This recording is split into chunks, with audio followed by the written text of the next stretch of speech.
ખારેશ્વર મહાદેવ મંદિર ખાતે હવન યજ્ઞ તેમજ સમૂહ ભોજન કાર્યક્રમ યોજાયો. કાંકરેજ તાલુકાના ખીમાણા ગામે ખીમાણાથી જસાલી માર્ગ તરફ શ્રી ભવાની માતાજીના મંદિરથી સામેના ભાગે આવેલ શ્રી ખારેશ્વર મહાદેવ મંદિર ખાતે આજે પવિત્ર શ્રાવણ માસની પૂર્ણાહુતિ નિમિત્તે દર સાલની જેમ ચાલુ સાલે પણ હવન યજ્ઞ તેમજ સમૂહ ભોજન પ્રસાદીનો રૂડો અવસર યોજાયો હતો. સમસ્ત ખીમાણા ગામના સાથ અને સહકારથી યોજાયેલ ભગવાન ભોળાનાથના અવસર પ્રસંગે આજુબાજુની તમામ પ્રાથમિક શાળાના બાળકો, હાઈસ્કૂલના બાળકો સહિત સમસ્ત ખીમાણાના ગ્રામજનો ઉપસ્થિત રહ્યા હતા અને હવન યજ્ઞમાં હાજરી આપી શિવ મંદિરે શીશ ટેકવી દર્શન કર્યા હતા તેમજ ભોજન પ્રસાદીનો લાભ લઈ ધન્યતા અનુભવી હતી.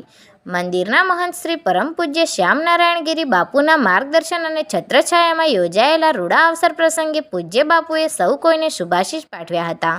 છેલ્લા ઘણા વર્ષોથી અહીં હવન યજ્ઞ તેમજ સમૂહ ભોજનનું સુંદર આયોજન કરવામાં આવે છે.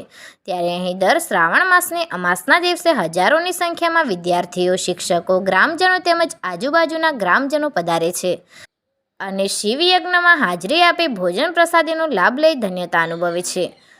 તો આયોજકો દ્વારા પણ અહીં વિશાળ મંડપ, સમિયાણા સહિત હવન યજ્ઞ અને મિષ્ટાન સાથેનું જોરદાર ભોજન પ્રસાદીનું સુંદર આયોજન કરવામાં આવે છે.